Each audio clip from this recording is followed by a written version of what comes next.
السلام عليكم ورحمة الله وبركاته. ازيكم حبايب قلبي؟ عاملين ايه؟ يا رب تكونوا بخير. النهاردة هنعمل مع بعض كوسة محشية. يعني مختلفة شوية عن المحشي العادي. طعمها هيديكي من غير شوربة. طبعا هنعملها من غير شوربة. فعلشان كده هتبقى طعمها جميل قوي. مختلفة شوية عن العادي. يلا كده مع بعض. عندي حلة اهي علشان اشوف ايه. انا طبعا امبارح عملت فيديو تقوير الكوسة. النهاردة هنشوف الحشوة. هحط هنا كده عندي معلقة كبيرة من الزيت، معلقة واحدة بس.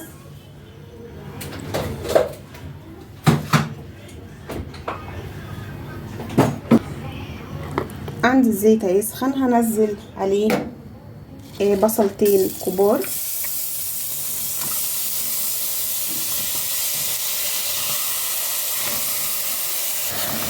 بصوا كده يا حبايبي، انا عملت اهو، حطيت عندي يعني بصلايه كبيره او اتنين متوسطين زي ما انتم شايفين كده.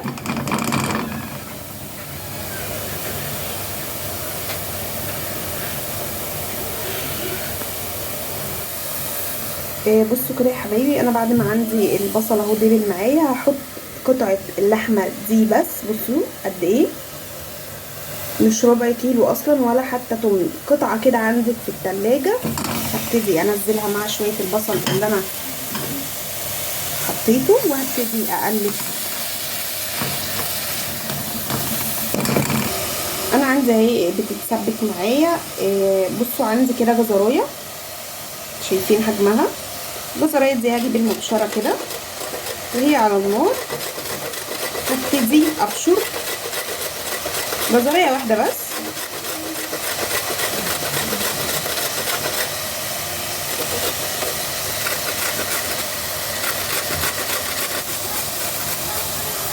عندي كده الجزرايه اهي، هبتدي اقلب. اول بس ننزل كل الجزر اللي على المبشره هنا.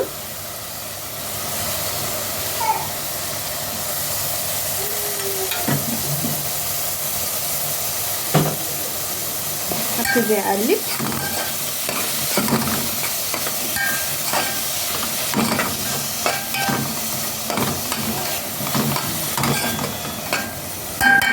ما تنسوش يا جماعه نصلي على النبي باستمرار عليه الصلاه وافضل السلام. واللي لسه مش مشترك في القناه يدعمنا باشتراكه علشان يوصلك كل جديد. اضغط على زر الجرس اللي عندك، ومستنيه ان شاء الله لايك على الفيديو، ومستنيه اشوف كومنتاتكم. هبتدي اقلب كده زي ما انتم شايفين،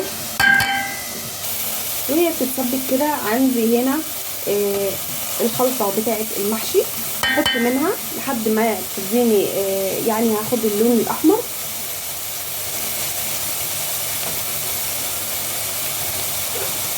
انا كده حطيت يعني بتاع 3 معالق كبار. هبتدي اقلب واشوف اللون. هي اصلا كده اللحمه خلاص يا جماعه، هي حته صغيره واتسبكت، فانا هبتدي بقى اظبط لونها. هي دي المكونات اللي عندي. طبعا تسبيكه المحشي يا جماعه احنا نزلناها في فيديو قبل كده، اللي هي عباره عن بصل وطماطم وخضره. ارجعوا للفيديو اللي قبل كده هتلاقوها موجود عندكم ان شاء الله. بنزلها لكم برضو مره تانية لو طلبت مني تاني. الريحه تحفه. ممكن كده مظبطه ملحها طبعا. عندي هجيب معلقه صلصه. انا كده عندي الخلطه اهي بقت جاهزه معايا. هحط عليها معلقه او معلقتين من الصلصه.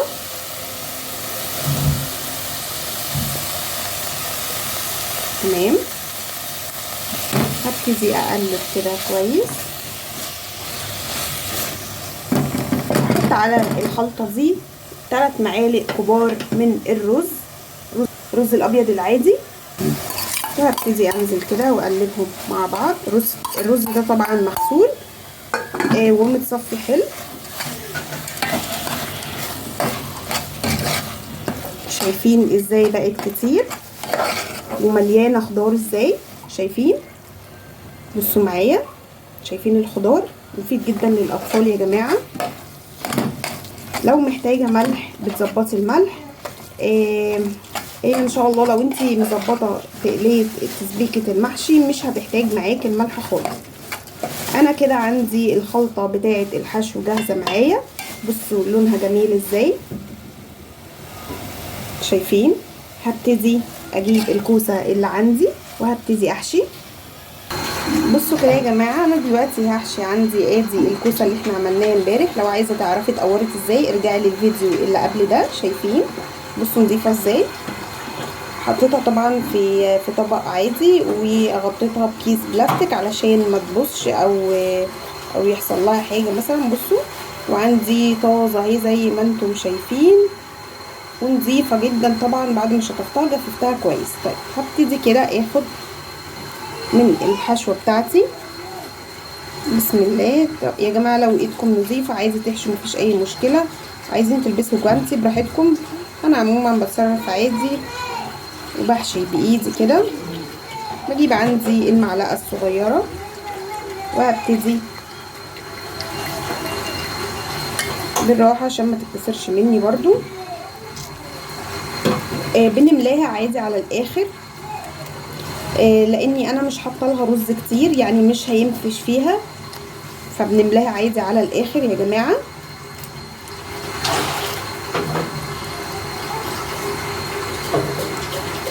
زي ما انتم شايفين كده. بصوا، وبنبتدي نحط عندي في الحله بالمنظر اللي انتم شايفينه ده وهي واقفه. تمام، هنكمل كده. يلا معايا واحد تاني. دي عندي اهو. بصوا بسم الله.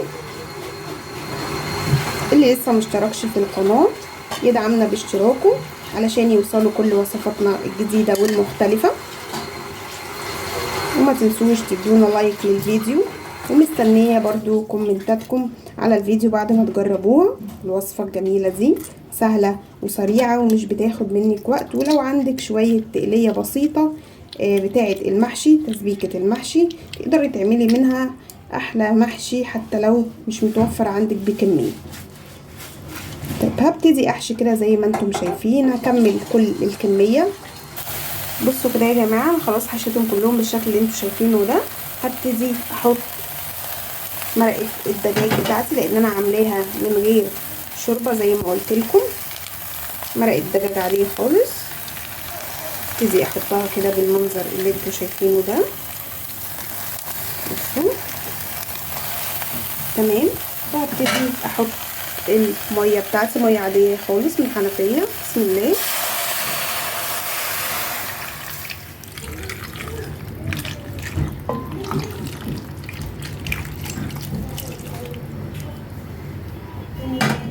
شايفين يا جماعه الميه واصله لفين؟ بصوا، هبتدي اعلي عليها لحد ما تغلي معايا. اول ما تبتدي تغلي هبتدي اغطيها. بصوا كده يا جماعه غلت معايا ازاي. انا حطيت عليها فلفل، 3 فلفلات كده روم تديني طعم. انا طبعا الميه اللي انا حطيت فيها يعني رشيت توابل كده، فبقت عندي كانها شوربه. هبتدي كده خلاص اغطي عليها وهستنى لحد ما تستوي معايا وارجع لكم. عدى كده يا حبايب قلبي تقريبا يعني الوقت. خلاص نشوف كده. بسم الله. شايفين مفيش الميه قلت خالص او اصلا مش موجوده. طيب انا عايزه اعرف هو استوى معايا ولا لا. بعمل ايه؟ بجيب المعلقه عادي خالص وبعمل كده. بصوا شايفين؟ بصوا تحفه ازاي. طيب انا عايزه اعرف بقى هو استوى ولا لا. هدوق كده.